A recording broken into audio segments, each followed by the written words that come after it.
That's okay, Hilary, don't worry. Yeah, I looked at it when I was coming up the road. I'm going, I hope she didn't come out because it's looking a bit miserable.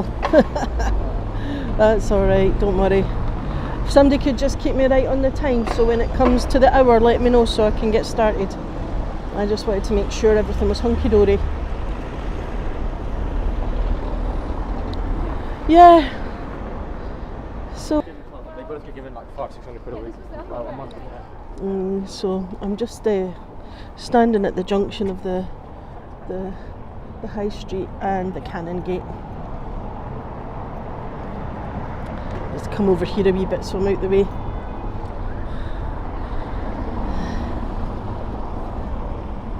I might just turn you around. Where's the camera? That's the fun bit on in here. There it is. So I'm on Streamlabs, and I'm hoping. Hi Claire. I'm hoping that everything goes well, because I've just reached the end when it comes to Streamlabs. Oh dear. But yeah, so I'm looking forward to having a wander and a chat. It's been a while. Pink hand waving, I love that. That's the nice thing about YouTube. You get all these different emojis. So I'm going to put some more tours up. I'm just checking a calendar to try and work out what's confirmed so that I can pick dates to put things on. Because I'm going to be in Skye a couple of times, Oban, Dundee as well. I'll be doing Dundee for the first time, and Aberdeen. Yeah, so it's going to be fun. So I'll try and get my dates up so that they're up and everyone knows where they are. No short notice. I'll try and put decent length of time on it, just so everyone. Right, we don't worry about the audio being ahead of the thing. What I'll do is I'll turn it around, and in that way it's not going to put you off. Yeah, it's always out of sync with the lips for some reason. Streamlab does it, don't know why. So yeah. So I shall turn you around, and in that way it's not going to freak anyone out. Oh, it's such a pain. And the thing is, there has to be a better way than this. See, I've actually not done too badly just doing straight from YouTube, except the other day when I can't remember where I was, it got a bit blurry. So it's not the warmest. I'm not too cold though, because I'm used to this, but yeah, if you're not used to it, especially as we get further down, it'll get a bit colder just because of the time of day. Yeah. The park was looking gorgeous. Arthur's Seat disappeared under the cloud. It was looking quite atmospheric. So yeah, I've just heard the bells go, so it should be close to starting soon. If somebody could tell me when it hits on the hour, that would be fantastic. Just I haven't got a watch with me, and I can't see the time on the phone. Is it too warm? Yeah.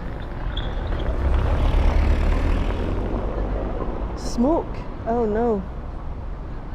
It's 8 now. Right, okay. Right, I'm going to turn you around. The lip sync will be out. Just ignore it. It's just to say hello. Hi everyone. Right, so we're going to look at the Canongate section of the Royal Mile. So we're just going to take a little wander. I think you probably all know me. I don't think I've got anybody new on. My name's Sam Thompson. I'm an Edinburgh tour guide, and I've been a tour guide for 23 years, and I go all over Scotland.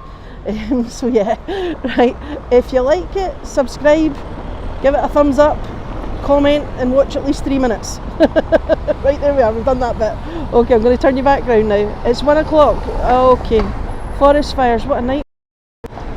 Right, so where we're standing, if we could see all the way up the hill, we would go all the way up to Edinburgh Castle. So Edinburgh started at the top where the castle is and worked its way downhill. The Canongate started at the bottom and worked its way up. So we're looking at the Canongate section of the Royal Mile, which was originally a separate town. Now I'm just quickly going to show you down the street. At the bottom, right, I'm going to see if I can do this zooming in thing. Hold on. Tell it that one. Right, so you can, sorry, I'm going to hold it as straight as I can. You can see where there's a red light at the bottom and then there's a green verge and a wall with some trees hanging over it. That's the city wall, that's the Flodden Wall from 1513.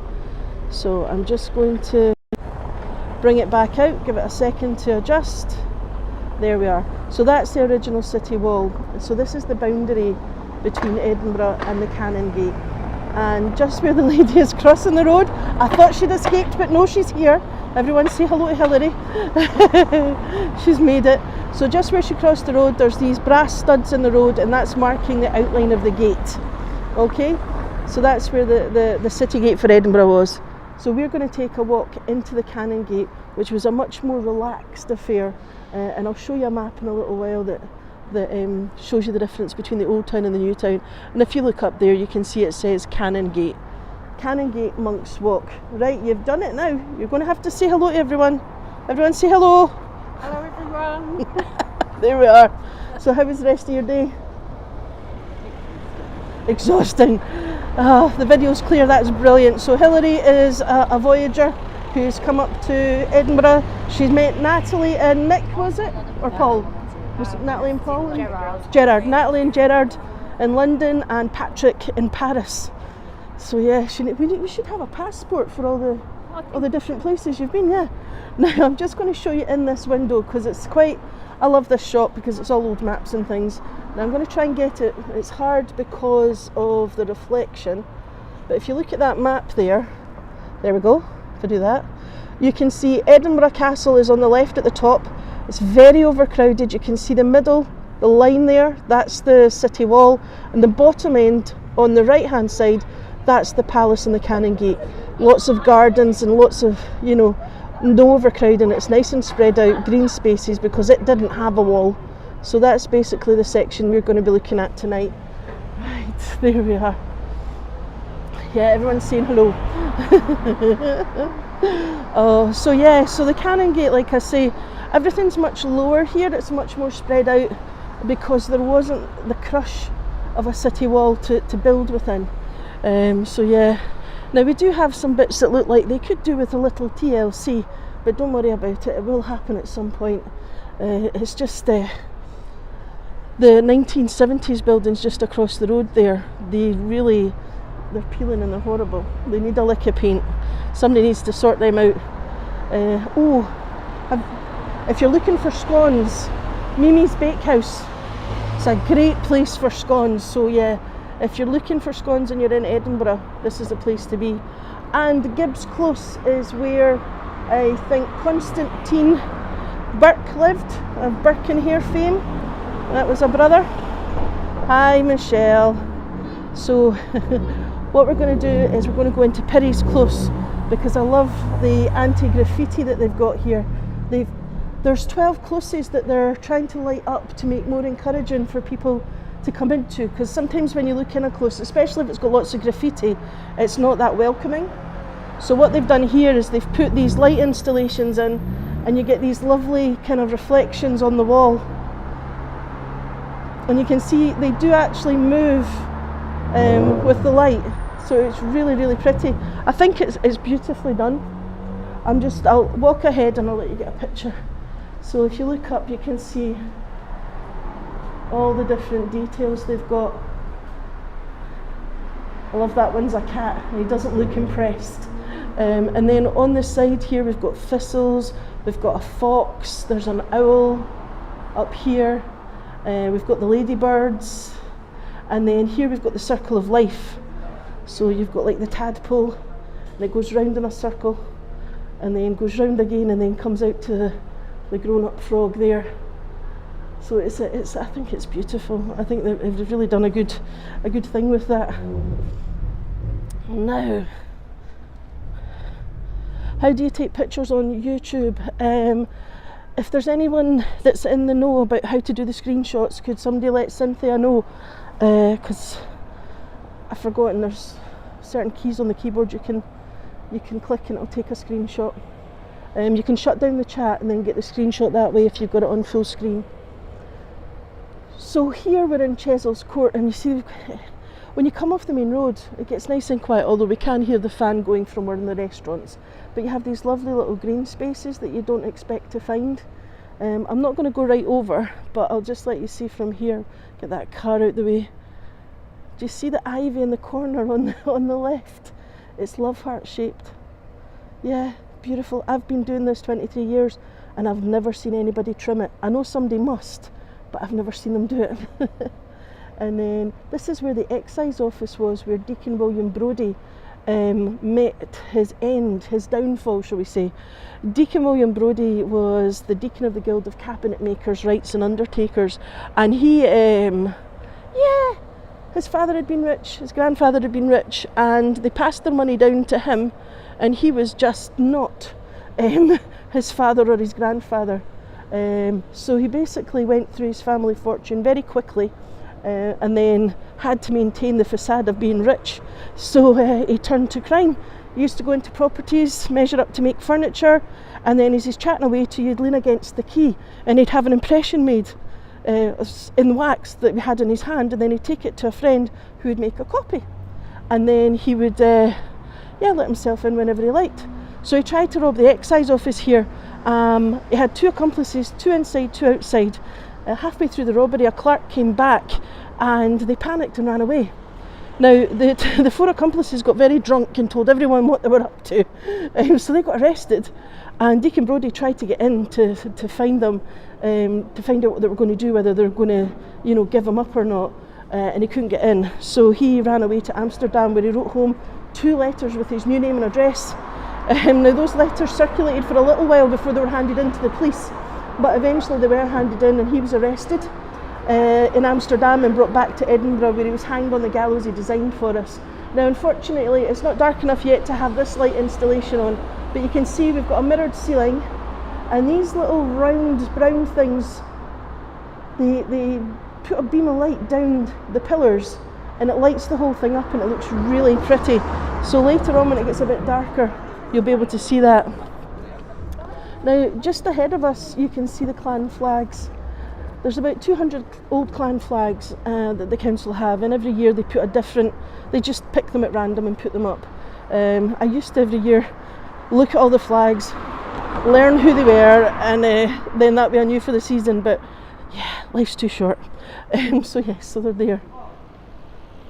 Oh, thanks, Karen, I'm glad you could come along. Now, the building's just across the road. You can see you've got this facade which is sort of 1900s, okay, but if we look down the side of the road, you'll start to see it's very, very modern at the back.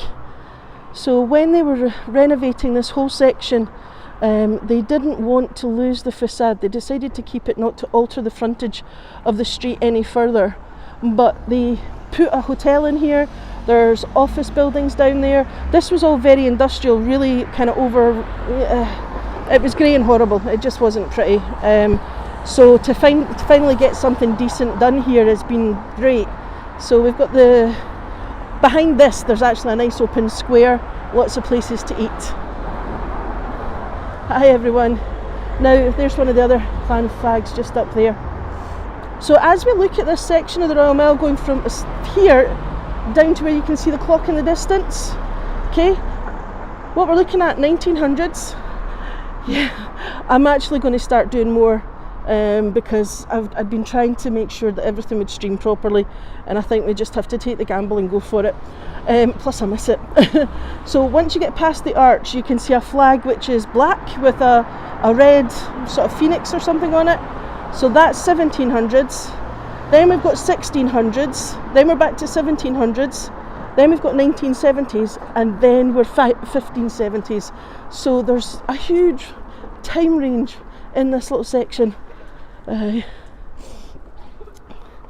at the bottom we have the Abbey, and that's why this is called the Canongate. They were Augustinian canon. Yeah, so they looked after the poor people in the area. They also brewed beer, and they would take it up into Edinburgh. So yeah, the Abbey was founded in 1128 by David I, who was the son of Queen Margaret, St Margaret, and you've heard me talk about her a lot. So yeah, so he founded the Abbey, and then in the 1500s, that's when James IV married Margaret Tudor, and then added to the Abbey and created a place for Margaret Tudor to stay. Now I'm just going to try and show you this. We've got a date stone up here. Right. The trouble with this part of the road, why is the yellow light flashing? That's actually a zebra crossing, okay? So when you have a zebra crossing like that, if you're standing there, the cars have to stop. Always check they're stopping because they don't always see you, and then you have the right of way to cross the road. And these zigzags that you're seeing are no stopping, which means if you stop here, you get, I think it's 6 penalty points and an £80 fine or something like that. So you have to be very careful with the crossings. Now, if we look just above the Fudge House door, there's a window, and then above it you've got this plaque. Now I'm going to try and zoom in for you, and I know this goes a bit tricky. I'll just try and hold it as tight as I can. Right, up we go, there we are. So there you can see 1725, the crown of St Crispin and the cordoner's knife. So that just tells you a little bit about the area, who was important at that time. Right, there we're back. Hopefully that's all settled itself down. Yeah. It's not as smooth a zoom in as you used to get on Hago, but it's good that it does it. Now just here, this is Murray House. Murray House dates back to the 1620s. The balcony itself is pure showmanship. It's going, look at me, I'm rich. Every single support holding that up is carved. And if you can afford that amount of carving, you're making a statement, and it's not really a subtle one. Just through here though, we can't go in because it's evening now, but this is the Holyrood campus for the University of Edinburgh, and I sometimes have taken you in there, and I'll do it again at some point. This is where the Treaty of Union was partially signed in a summer house at the back of the building in 1707, and that was the joining of the Scottish and English parliaments. Scotland had tried to invest heavily in the Darien scheme, and it went badly wrong. We lost all our money. And basically the English waited until the time was right and went, if you sign this treaty, we'll give you your money back. And of course all the nobility went, give me a pen. As you do. Yeah. Right, now I'm just going to show you another date stone. Once this traffic's passed, I'll show you it.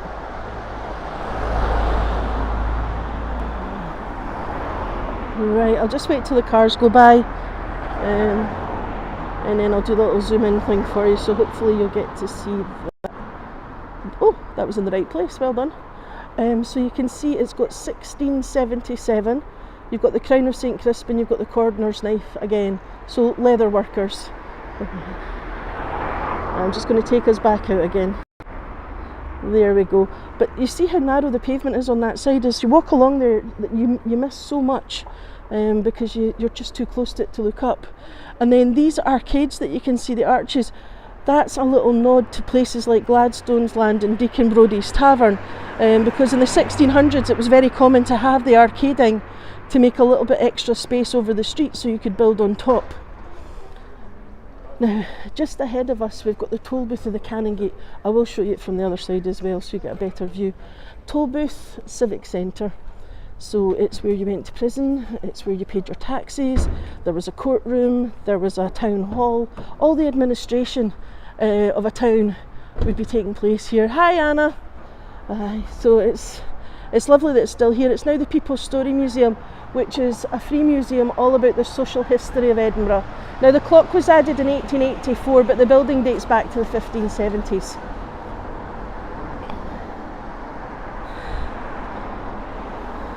So I'm just trying to keep out everyone's picture. There we are. Right, so I'm just going to take you, I think I'll go into Bakehouse Close because we've usually got a signal there, and then we'll come out across and go round the Canongate Kirk, but we'll get a better picture of the toll booth from there. Right. Now usually the signal is okay in here, and I'm hoping it will be, but if it goes I'll come back out again anyway. Right. So Bakehouse Close is exactly as. Right, can you give me a little thumbs up just so that I know the signal's come back? It's looking okay from my end, but it's hard to tell. I'm thinking it should be okay. Okay, yep, great, thank you. Right, so from here, we turn round. Now, as we look at the side of the building, you can see these little white things on the wall. I'm going to zoom in whilst we try to look at them. Now, do you see them? Should be sort of middle of the screen now. Tiny little white things. Those are clamshells. We put shells on the outside of our building to ward off witches. We're a very superstitious breed.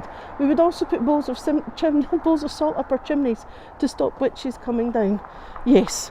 Anyway, I'm going to get us across. Oh gosh, that's a massive tour. I'll just wait until they go by.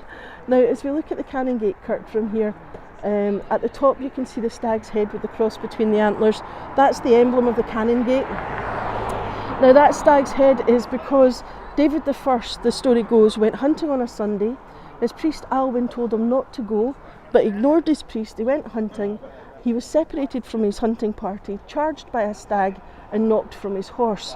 Now, he was pinned to the ground. He closed his eyes and held up his cross, closed his eyes, held the cross up, and when eventually he opened his eyes, the stag had vanished. So to thank God for saving his life, he built the abbey to the Holy Rood, the Holy Cross, and that's where we get the name from. So yeah, now I'm just going to turn us round so we can have a little look at the Museum of Edinburgh. So it's a beautiful building. The Museum of Edinburgh is all about the history of Edinburgh. Sorry, I'm trying to make it widescreen so you can get a better view. So yeah, they've got hollowed out tree trunks used in the water supply system, sedan chairs, Edinburgh crystal glass, all sorts of things. And they also, was it before COVID? Just before COVID, they found letters that they'd had all the time, but they just didn't know, that had been written by Mary Queen of Scots about how the borough was to be managed. So at some point, hopefully those will go on display, hopefully in this museum, but because of their value, it'll probably be the big museum. But anyway, so this is a free one to go into. I'm just going to bring you back to the normal camera so that I don't make you feel sick when we're walking along the road. Now, there's Latin inscriptions all the way along the outside of this building, and my favourite one translates as I am master of my ears, you're master of your tongue. I really like that one. It tickles me, it really does. Now, yeah, so what we'll do is we'll pop into the graveyard. I'll just let you have a little look at the front here. So the red doors, there's two theories. One is that the mortgage is paid on the building, and the other is it's you're walking into God kind of thing. So you take whichever one works for you. So you'll see red doored churches a lot here. Now, the Canongate church at the moment only seems to be open on a Sunday afternoon after the service. It would be lovely if they were able to open it more often, because inside all the pews are painted pale blue and it's very light and airy. Oh dear, it's busy. No stained glass windows. So it's got quite a nice warm feel to it, the church. But yeah. Now, I'm just going to quickly turn around and let you have a quick look at the back of the building. So that's the back of the toll booth. And Adam Smith's grave's the one surrounded by the railings. Adam Smith was an economist who wrote A Wealth of Nations, but next door to his grave is a man called Dr. Gregory, who invented Gregory's mixture, which was a cure-all for stomach complaints, and it was made based on rhubarb, so I can imagine it tasted foul, and I think it worked in that if you managed to swallow it and keep it down, you felt relieved you wouldn't have to take any more. Don't quote me on that, but that's kind of what you read into it sometimes. Now, I'm just going to go past this group and let you have a little look at Calton Hill. Yeah, there's two big tour groups in. Yeah, there we are.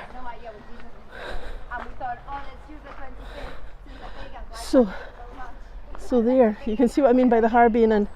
As we look at Calton Hill, you've got this long, low building. That's the best example of neoclassical architecture that we have in Edinburgh. It's by Thomas Hamilton, and there's been lots of plans put in about what they're going to, turn it into. It was meant to be the Scottish Parliament, but they decided it wasn't big enough, so they They actually built the Parliament at the bottom, which we'll see in a little while. Now in this graveyard there's some beautiful gravestones with some lovely detail. I'm just going to show you one or two bits, okay? So in Scotland, well in England as well I think, when you were writing in old writing, F's and S's were interchangeable. So this is blessed are the dead, okay? So it's FF instead of SS, and you'll see that a lot on gravestones and things. So yeah, just when you look at them, just put a heavy Scottish accent on and go for it. It usually translates okay. Now this is one of my favourites, and it's easy to miss because it's so dark. I just hope you can see it properly in the light that we have. So at the top here it says Memento Mori, and you have a skull with a bone. Skulls and crossbones, that's a very typical thing you'll see. It's nothing sinister, it's not creepy, it's a statement of fact. The one sure thing in life is death. So that's all that is. And here you can see it says this stone is for the Society of Coach Drivers in the Canongate. It was chiefly erected by Thomas Jameson and Robert Maving, and then I can't quite make out the rest of it. But if you look down here, you can see, if you can't read, you know this is for coach drivers, because you can see a coach with its horses and its driver going over one of the bridges. So it's a lovely stone, and easy to miss because it's so dark you just don't realise the amount of detail that's on it. So there's actually quite a nice little leaflet booklet they've done that you can get in the church, but it's in the information board at the front where it'll take you around some nice gravestones. Yeah, no, it's lovely. Right. I think we might have to give a miss to the rest of it because there's too many of them to... Well, it depends where she's going. We'll go this way.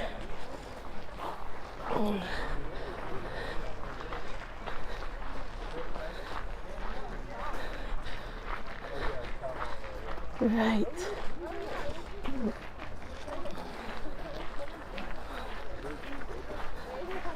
Right, she's going in there, so we just go past her.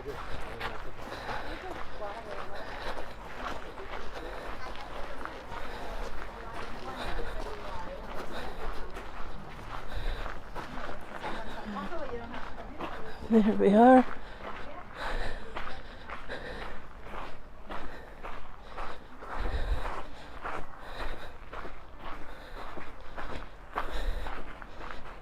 Right. So, this is where we believe David Rizzio is buried. David Rizzio is Mary Queen of Scots' Italian secretary.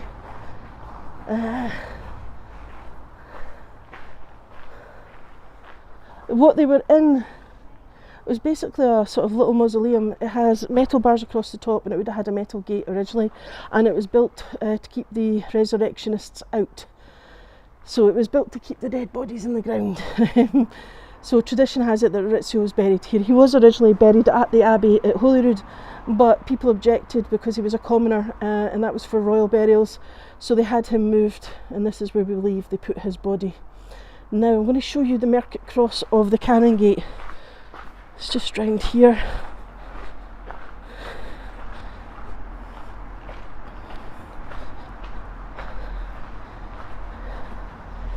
Right. It's very plain in comparison to the one we see up the road in the High Street. You can see it's just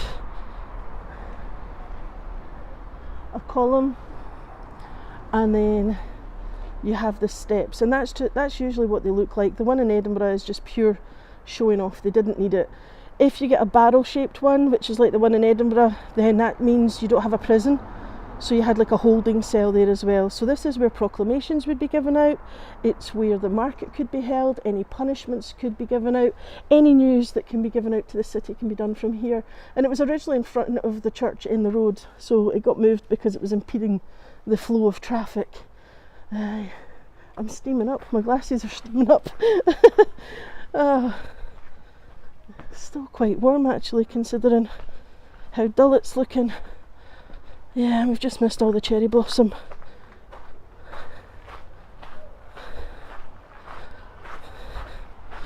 So we'll just head out.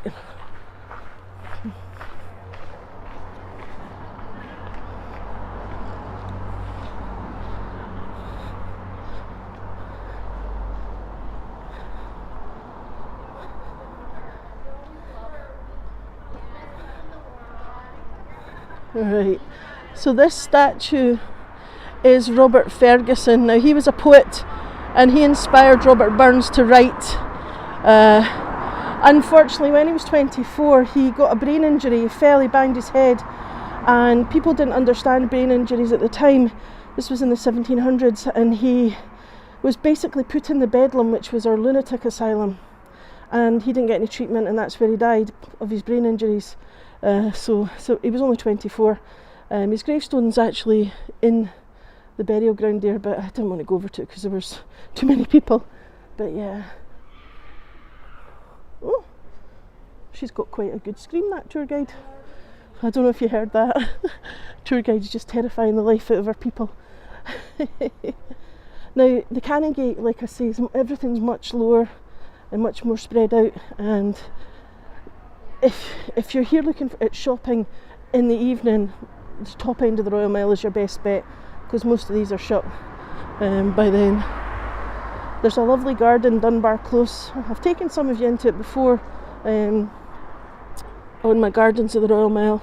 It's closed just now, but if you find Starbucks in the Canongate, it's just in this close here, Dunbar's Close. Now, it's open. Okay, dokie, let's go in.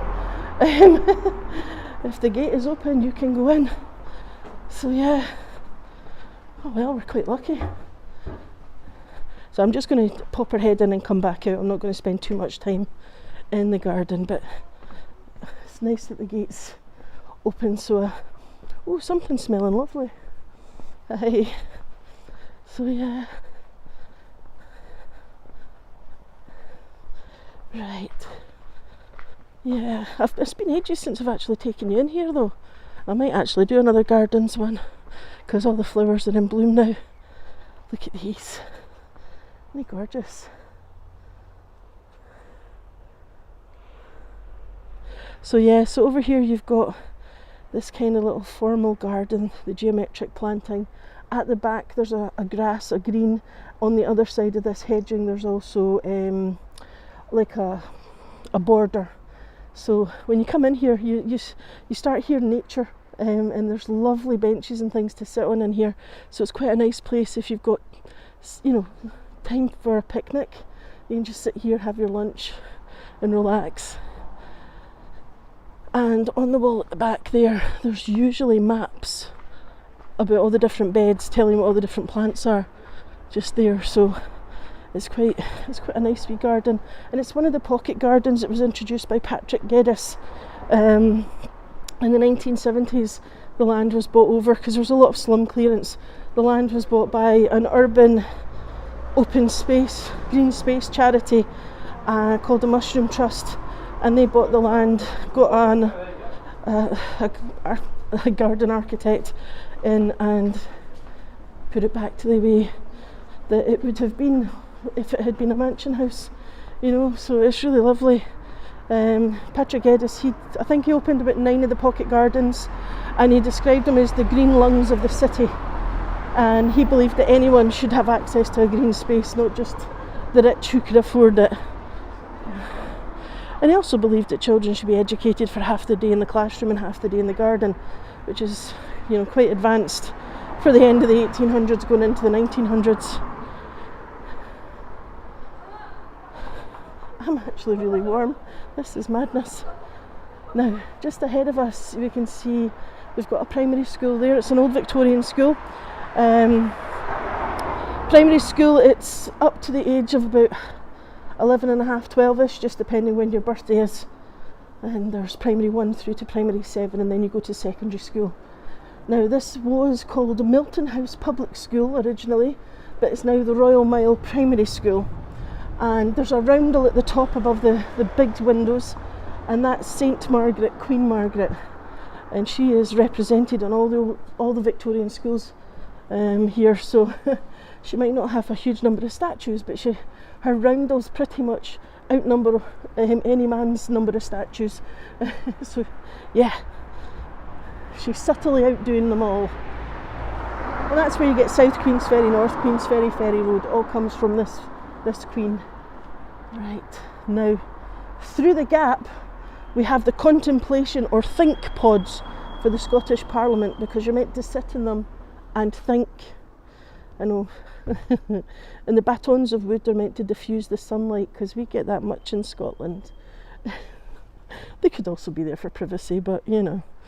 Now here we have the Canongate manse. Now this was originally a coaching inn in the 1700s. It's the only building left in the old town that still has its front garden. Over time you sold off your backlands, your back gardens, then you sold off your front lands, your fore gardens, or your front lands, your front gardens. So yeah, so it's the only one. And now you can see the line of the buildings here and here, so yeah, you're lucky still to have it. So we have a preschool nursery, which is three years and up, and they can get 2 years at nursery before they get their 7 years in primary. It just depends when you send them to nursery as well. Now just ahead of us is Clarinda's tea room. Clarinda is named after the woman who had a platonic relationship with Robert Burns. He used to write love letters to her. He would sign them Sylvander, she would sign them Clarinda. Her name was Agnes McElhose. So it's an old-fashioned tea room, you know, soup, sandwiches and cakes. It's really nice. Right. Now, just ahead of us, we're about to see Whiteford House, the Scottish War Veterans Residence. Anyone who's served in the armed forces, male or female, that needs extra support can come and stay here. And the idea is to help them get back into sort of civilian life. So Whiteford House goes from here and down to where the bus stop is. Now just across the road, that building is Queensberry House. Now if you've been on my top part of the Royal Mile, you've heard me talking about the 5th Duke of Buccleuch, the Marquis of Queensberry. This was their Edinburgh pad. They were the largest landowners in Scotland at one point. Now if you look just, I'm going to bring my finger in for a second if I can. There, you see that roof? That is a beautiful slate roof, which the whole building had before it became part of the Scottish Parliament. The architect apparently wanted to take the building down, but it's from the 1650s. So when they renovated it, they took off its beautiful slate roof and they put these red pan tiles on, which is a bit sad really, because pan tiles were the cheapest roofing material you could get. And you know, if you're the largest landowner in Scotland, you're going to have a slate roof. Anyway, at least the building's still there. So yeah, we're just beginning to see the Scottish Parliament just coming into view now. That building has been incorporated into the Parliament as well, so it's kind of just the outside shell, and you'll see the windows kind of don't really show you anything. You see, so it looks a bit creepy to me, to be fair. So the light wells now, so the light goes in and lights up the inside. And then across the road here we've got the side of the Parliament. The grey things that look like hair dryers, they kind of, at one point they were saying they were drapes, like curtains on the outside of the building, and now they were saying it could be his initials on the outside of the building. But unfortunately the architect died before it was completed, so quite a bit of the symbolism's lost. Now the section just here with all the coloured stones, there's lots of different quotes all the way along that, so if you are interested in modern architecture, it's quite a nice one to have a look at. And then where the people are at the end, that sort of wiggly line thing is actually the architect's drawing of the old town from his hotel room. So yeah, there used to be a brewery here, so it was built on the site of an old brewery. Yeah, they are creepy. Now, I'm going to go into White Horse Close. Usually the signal is alright, but I'll give it a bash. Alright. Oh, no. Right, we're coming back out. The signal just went. Right, that's okay, we'll just keep going. Right, sorry about that, the signal went, so I just thought we'll just give it a miss tonight. So, now, ahead of us we can see where the Royal Mile ends. You've got the palace just in front of us. The tower we're looking at, that was built around 1513. because James the Fourth married Margaret Tudor, who was the sister of Henry VIII, and she was only 13. So rather than have her live at the castle, which was quite a hard life, he built onto the abbey to give her somewhere nice to stay, so that she could, there was a forest, there was hunting and all that kind of thing. So a much better life for her at that point. Right, we're just going to try and get across the road if we can. We're missing the crags completely. I'll show you in a second. Right, now the Physic Garden's just over here. I've shown you that, was it last week? But I might show it again tomorrow, I don't know. I'll see what time I finish my tour tomorrow. But yeah, so the Physic Garden's there, but it's shut at this time of night. Now as we look over, normally we can see a great big ridge, which is Salisbury Crags. Salisbury Crags is a dolerite intrusion. It's a feature you don't normally see. It's usually underground, but there's a fault line at the front, and when that fault line moved, the whole thing tipped up. So that's why we get it's just disappearing even more now. Yeah, welcome to Edinburgh Har. So yeah, it's disappearing.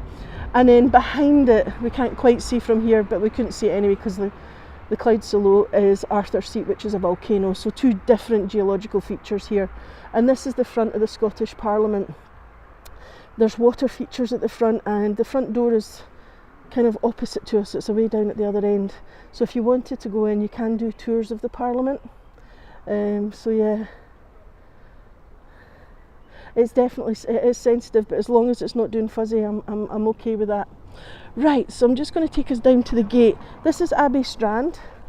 Oh, I just had a heart attack there. Oh, he's gorgeous. Sorry, the dog was quite fast and I didn't hear it. So here we have got the line of the sanctuary. So there's these S's. So there's one just coming into view. So that S marks the line of the sanctuary. So we have the two different road materials as well helping us with that one. So because we had an abbey, we had a sanctuary. So you could go to prison for debt back in the day. And if you owed money, if you got to the sanctuary before the people caught you, you were fine. You could come out every Sunday and then you had to come back that evening.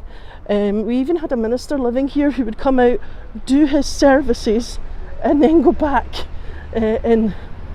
So yeah, it's closed at the moment. I think it might be the General Assembly of the Church of Scotland, but there's something on, I can't remember what it is. But yeah, I'll see if I can poke you through the gate just to let you have a little look. And then here we have the cipher of James V. So you've got RI5, James Rex 5, the unicorn, the coat of arms of the Kings of Scotland, the lion. Sorry, we've not got a lion. We've got the lion rampant there, the unicorn behind it, and then you can see the thistles. It's quite a nice one, but because it's above your head, you tend to miss it as you're walking up to the gate. Right. I don't think I'll be able to stick you through because there's police there, so I'll just take you up and let you have a little. Oh, the fountain's on. So there. So that's the fountain in the forecourt, and that's the palace. So this is the King's official residence in Scotland, and he has to come here once a year. It's usually the end of June, July, sometime like that. Has a garden party, never invites me. But that fountain is a replica of the one at Linlithgow, and unfortunately the one in Linlithgow, just before they were about to reopen the palace, got vandalised by some kids, so they've had to close it so they can put the bits back and fix the fountain. So yeah, this one only runs when there's like important things on. If you just come and visit the palace, the fountain won't actually be working at the time. I know, it's just like, so I don't. Mind you, I don't have a passport yet, so I probably wouldn't be able to get through security to go to the garden party anyway. But yeah, so there you're seeing on the left you've got the square tower, the ruins of the abbey. Then you've got the tower next to it where Mary Queen of Scots had her royal apartments. And if you look at the bottom, there's no doors or windows because it's built defensively, and the walls are about 15 feet thick. And then the tower at the other side, which we can't really see because the fountain's on the way, has windows and doors. Because by the time that's built to give it symmetry and put a sort of a courtyard in the middle, we didn't need the protection. Right, there we are. Okie dokie, now let's get this turned round. right, here's, yay! Still here. Right, okay, I think it's probably everybody that knows me anyway, but if there's anybody new on and you've enjoyed the tour, could you please subscribe to the channel, give me a like, and if you could also watch some more videos so I get my hours up, thanks. Right everyone, hope you enjoyed it, and I will put some more tours on, okay? Right, bye.